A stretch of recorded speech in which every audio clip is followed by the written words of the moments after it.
Singh sir के YouTube platform पर सभी दर्शकों का हार्दिक अभिनंदन है। सभी दर्शकों को मेरा नमस्कार, आदाब, सत श्री अकाल।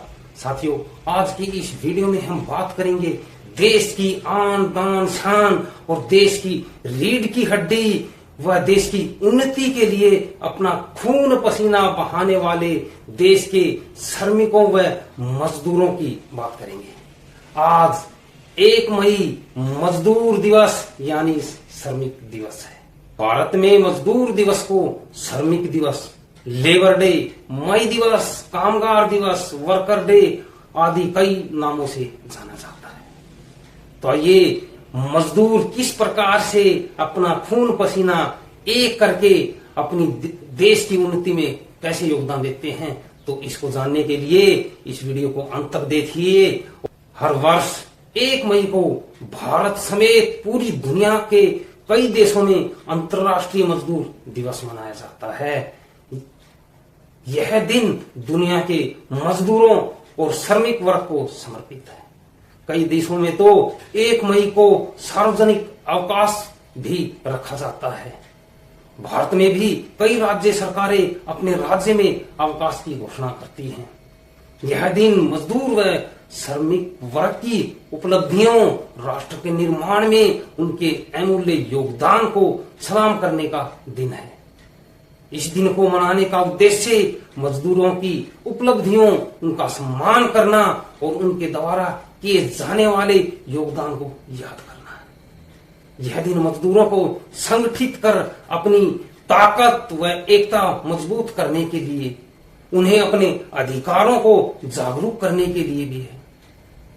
बहुत सारे श्रमिक संगठन आज के दिन रैलियां भी निकालते हैं, सम्मेलन करते हैं, सभाएं करते हैं, कई तरह के कार्यक्रम भी करते हैं।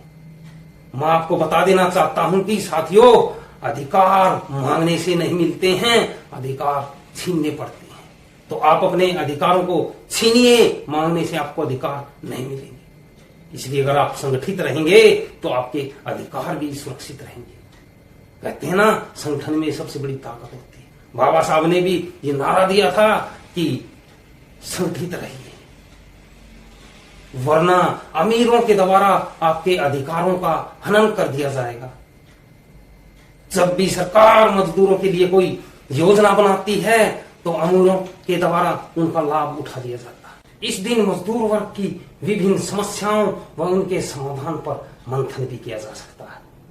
अंतर्राष्ट्रीय श्रमिक संगठन द्वारा इस दिन सम्मेलन कर आयोजन भी किया जाता है। श्रमिकों को उचित व समान वेतन मिले, उनके अधिकार सुरक्षित हों, उनके काम को सुरक्षित करने की स्थिति, संगठित होने व अपनी आवाज कार्यस्थलों तक पहुंचाने, अदालतों व सरकारों को सुने जाने वाले अधिकारों पर भी चर्चा की जाती है। मजदूर दिवस को मनाने की परंपरा 137 साल से चली आ रही है। साथियों, मजदूर दिवस की जड़ें अमेरिका में 1786 में हुए एक मजदूर आंदोलन से जुड़ी हुई है। आज जो रोजाना काम करने के 8 घंटे निर्धारित हैं और सप्ताह में 1 दिन की छुट्टी का भी अधिकार है, ये सब ऐसे ही आंदोलनों की देन है। देश के संविधान निर्माता डॉक्टर भीमराव अम्बेडकर ने भी मजदूरों और श्रमिकों के अधिकारों के लिए कई आंदोलन की, संघर्ष के लिए और उनको अधिकार दिया। जब अंग्रेजों का समय था तब मजदूरों से 15-15 घंटे काम लिया जाता था। उन्हें कोई छुट्टी भी नहीं दी जाती थी। अगर कोई छुट्टी करता था तो उसका वेतन काट लिया जाता था। अगर कार्यस्थल पर किसी की मृत्यु हो जाती थी तो उसे किसी भी प्रकार की सहायता नहीं दी जाती थी। भारत में मजदूर दिवस की शुरुआत चेन्नई में 1 मई 1923 में हुई थी। दिन पहली बार लाल रंग का झंडा मजदूर दिवस के प्रतीक के तौर पर इस्तेमाल किया गया था। ये लाल रंग मजदूरों और श्रमिकों के खून पसीने का प्रतीक है। तो साथियों, मैं आपको कहना चाहता हूं, आप अपने हक अधिकारों के लिए संगठित रहिए। संगठित रहेंगे तो आपके अधिकार भी सुरक्षित रहेंगे। तो कहते ना, एकता में बल है। अगर आप एक रहेंगे तो आपकी ताकत के सामने सब नतमस्तक रहेंगे, नहीं तो अमीरों के द्वारा आपके अधिकारों को कुचल दिया जाएगा। मजदूर संगठित होकर ही अपने साथ हो रहे अत्याचारों व शोषण के खिलाफ लड़ सकता है। तो साथियों, मैंने इस वीडियो में मजदूरों के हक, अधिकार और मजदूर दिवस के बारे में आपको बताने का प्रयास किया। अगर मेरा आपको ये प्रयास पसंद आया तो इस वीडियो को अपने दोस्तों के साथ शेयर कीजिए। अगर आप चैनल पे नए हैं तो मोटिवेशनल वीडियो देखने के लिए इस चैनल को भी सब्सक्राइब कीजिए। धन्यवाद साथियों।